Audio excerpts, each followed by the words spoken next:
Alright guys, I guess this is something that we've been wanting to do, is my streams been wanting me to talk about the update. So we're going to look at the recoil first, and we'll talk about the R8, even though I'm not going to have much to say about the R8. Alright, so let's stand still here and shoot the recoil.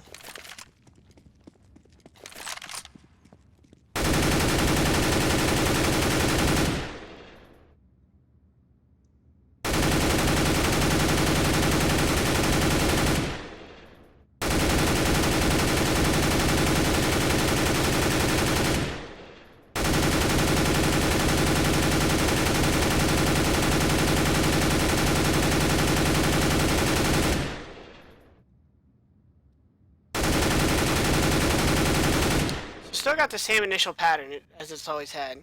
Starts here, kind of waves on the way up, hits top left, goes right, left, right, left. So that's why I always talk about my shooting pattern, is immediately pull down. So all this stuff right here is how I always tell people, pull down first.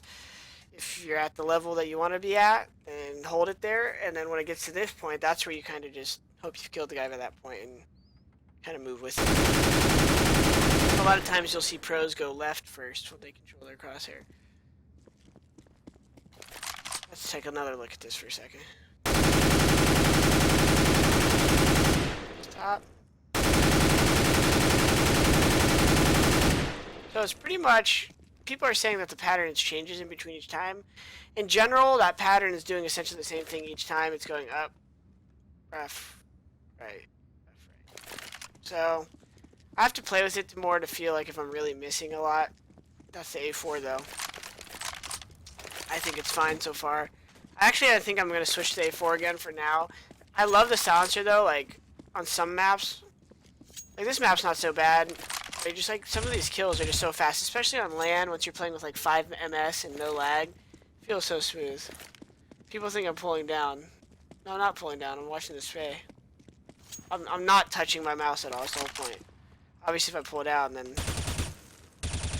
control it. I don't want to control it. I want to see how hard it is to not control.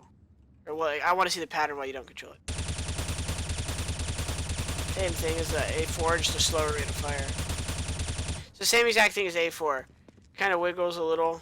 Left, right, left, right, left, right, left, right. Gonna stay up there. See, it's little brother and big brother. See how one pattern started here and went all the way up there? One pattern started there. That's why the silencer spraying is easier. It's a smaller pattern, guys. Alright. So that's pretty much that. Like, I don't need to explain much more to you guys than what I just showed you, because everything else about CS is gun control. If I'm spraying across the map, it's not going to be perfect, right? With this gun, I'm probably not going to spray at this distance anyways. Maybe if I dink the guy, like right there, I dink him, then I'll start spraying him. But generally, if a guy's going to be moving at this distance with this gun, I'm bursting or I'm tapping. Burst, tap, tap, tap, burst. Alright? With the A4... Where'd the A4 go? Right there.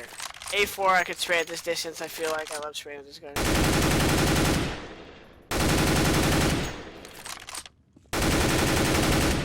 See, it's so wild.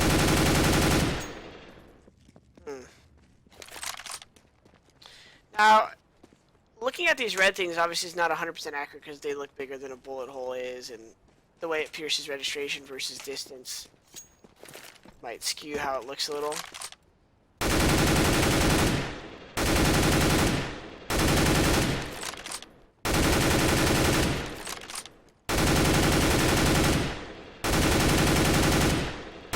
Okay, so I can still, like, even though that looks pretty shitty, it's not bad because the model width actually, first of all, most people don't just sit here, and if they do sit there, I'm probably gonna have an easy kill anyways, because I'm gonna start out my crosshair in his head. I know my aim is that good. If a guy's ducking here, I'm gonna take his head with the first couple bullets, and one of those will headshot him, and then the rest will finish him because, you know, the dink will do, what is it, 89 damage or 91 or whatever. So I'm not too worried about the recoil with these guns yet. Let's take a look at these side.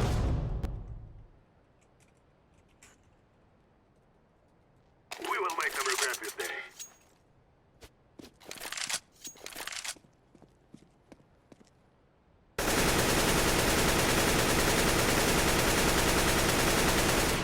Got a wider left to right when it gets up top than before. It used to kind of stop like right there.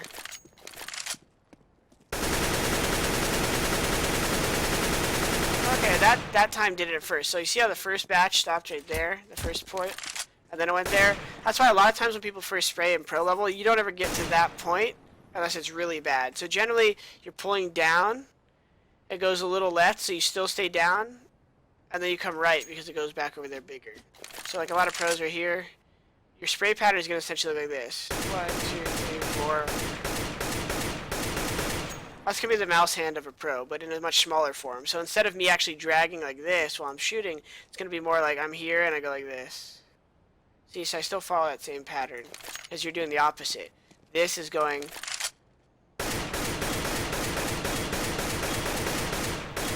like that. So your hand is literally doing that in reverse, but condensed, right? The only reason the recoil pattern is this big is because you're not controlling it at all, right? But the second you control it, all these little spaces between each bullet become smaller, right? Because you're pulling it down. So you realize this pattern is what you do to your hand in long form. So that's long hand. Now short hand is going to be like this.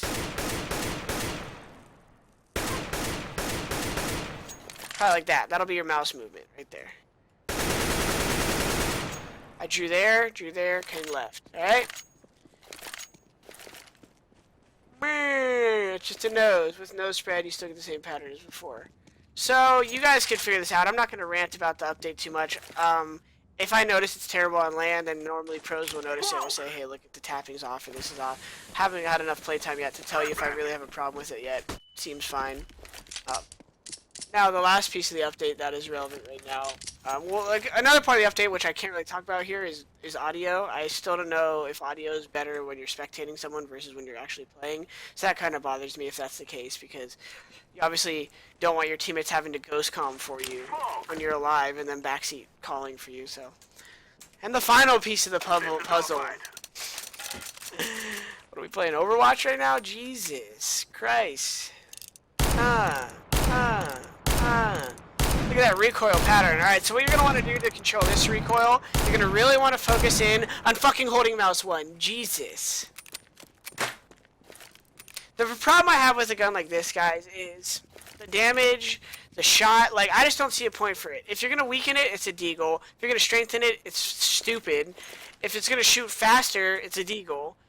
If it's still going to do that much damage, it's a fucking auto-shooting scout for $850. So I don't really see the point of this gun.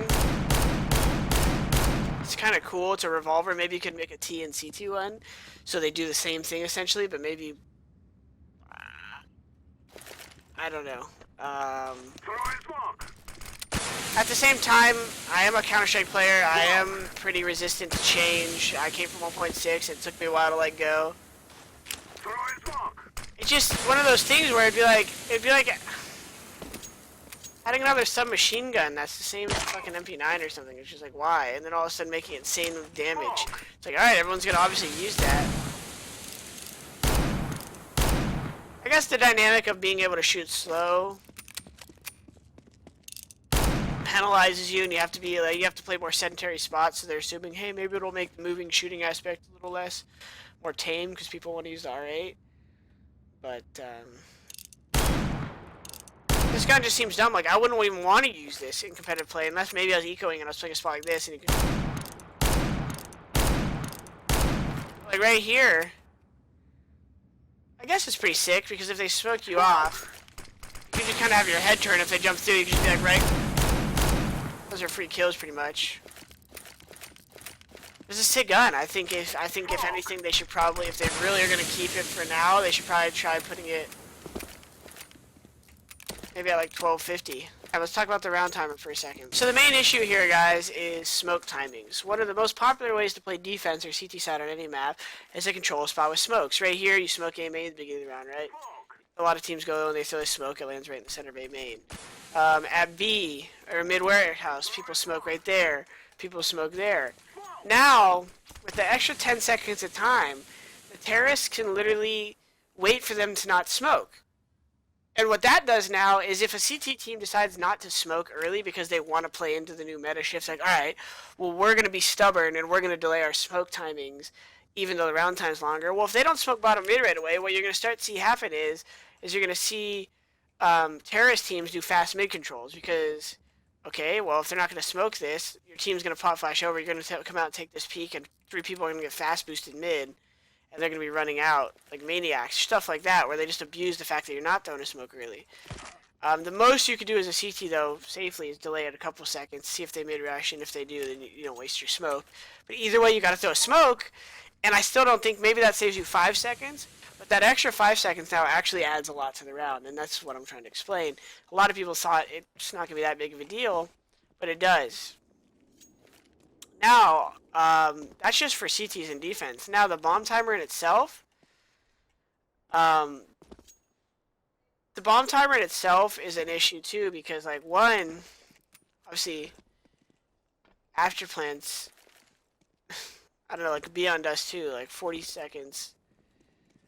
Like, you better be flanking B tunnel on CT side there. Like, you better be doing everything right on CT side when you're retaking B now, because there's no excuse. That extra 5 seconds adds the ability to basically take your time, smoke out everything, if you have them left, that is. Molly everything, flash everything, and kind of be more patient with retakes. Also, when teams plant the bomb and they wipe out the other team really fast, CTs are going to have a really hard time saving now. I don't think, okay, 5 seconds isn't the world of difference, but in some cases it is. When you say they planted B in the beginning of the round and you were here and you shot a bullet right here while you were trying to retake, but your whole team dies like heaven and vent flank. Well, they obviously know your spawn, so now you're running away. And there's still 25 seconds on the clock left. So now you're like, holy fuck, I'm about to go to war in Squeaky Door. Because the bomb timer. So even though it's 5 seconds, normally at the end of the bomb timer, you'd be in a spot like this, and they'd be opening the door, and you'd be clenching your butt cheeks, and the round would end as they came in here. And maybe you'd kill one, and the other flanker wouldn't have time to kill you. Now I'm assuming we're going to see a lot less people saving their weapons.